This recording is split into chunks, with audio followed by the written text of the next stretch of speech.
Assalamualaikum. Dalam analisis investasi kali ini, kita akan membahas tentang discounted payback.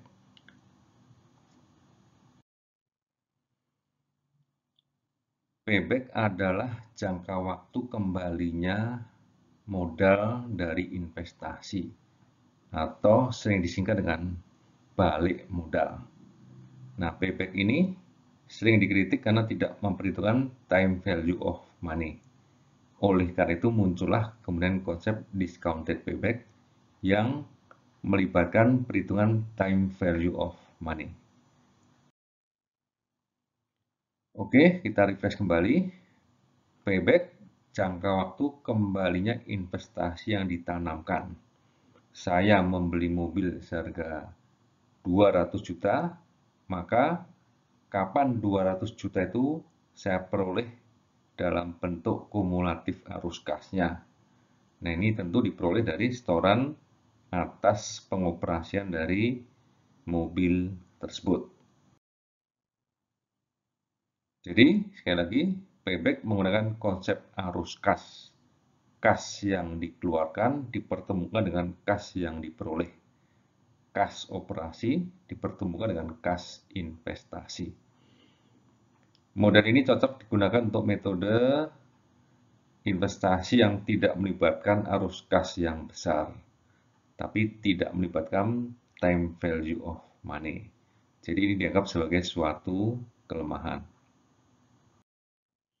Kemudian muncullah konsep discounted payback, di mana kritik atas tidak adanya time value of money kemudian ditangkap sehingga muncullah time value of money dalam menghitung payback, yaitu discounted payback ini. Konsepnya sama dengan payback, tetapi arus kasnya diganti dengan yang sudah discounted.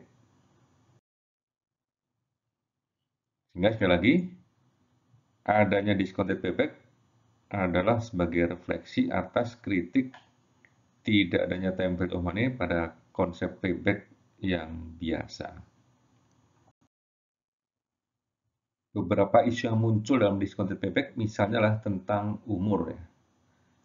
Nah, suatu aset, misalkan properti, maka tentu tidak hanya propertinya sendiri, tapi juga ada lift, eskalator, AC, dan seterusnya.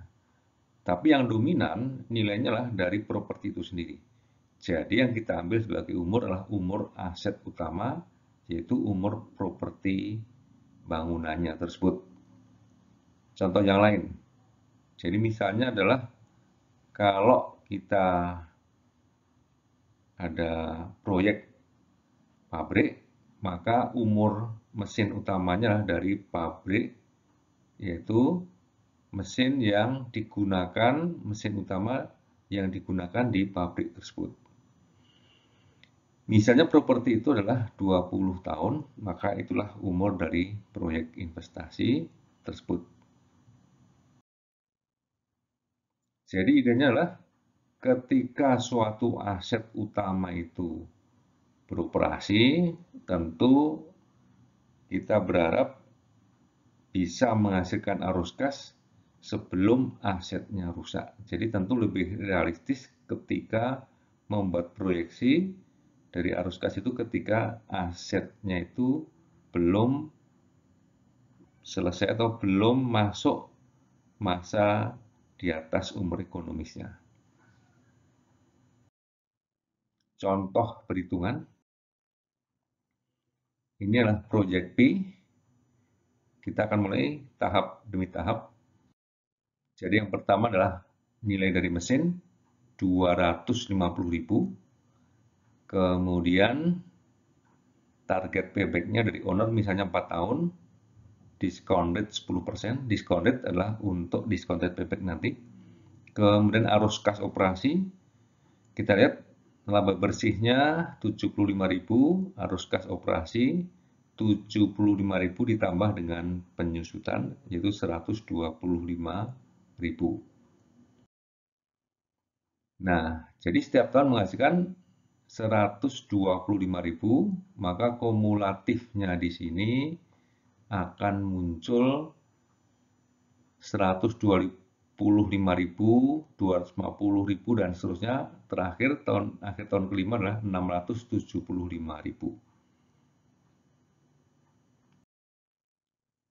Jadi kita akan menghitung di sini kumulatifnya ya, yang nanti akan dipertemukan dengan arus kas investasinya.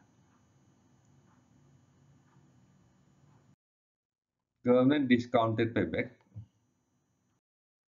arus kasnya dikalikan dengan diskon faktor yang diturunkan dari discount rate sebesar 10% tersebut, sehingga kumulatifnya adalah di kolom terakhir yang warna kuning, tahun pertama 113, 216 dan seterusnya 504, pasti lebih kecil dari kumulatif di payback yang biasa. Nah, setelah itu kita akan membuat yang namanya lah grafik dari payback tersebut. Garis merah adalah garis nilai investasinya 300.000. Garis biru adalah kumulatif dari arus kas operasi dari waktu ke waktu. Garis hijau adalah kumulatif dari arus kas yang sudah discounted untuk perhitungan discounted payback.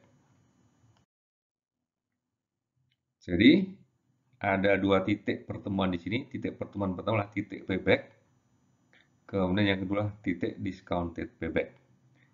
Kita akan lihat satu per satu.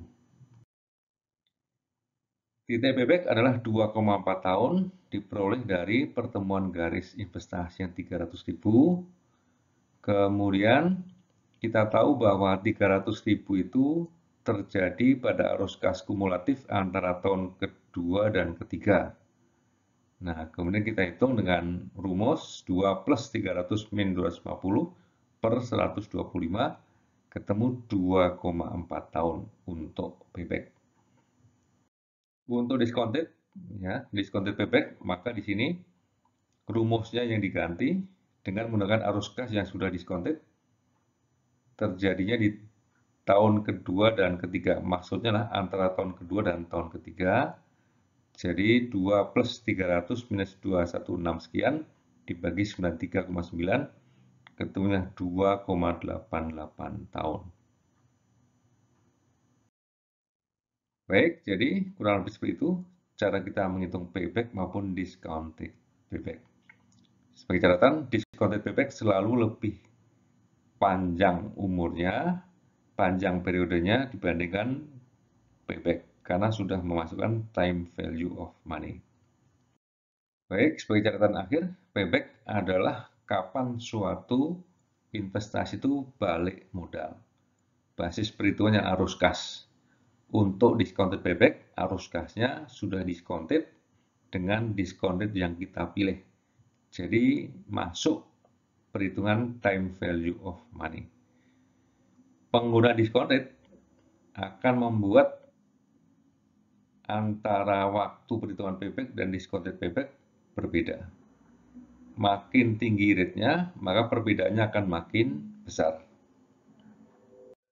Baik, sampai di sini. Wassalamualaikum warahmatullahi wabarakatuh.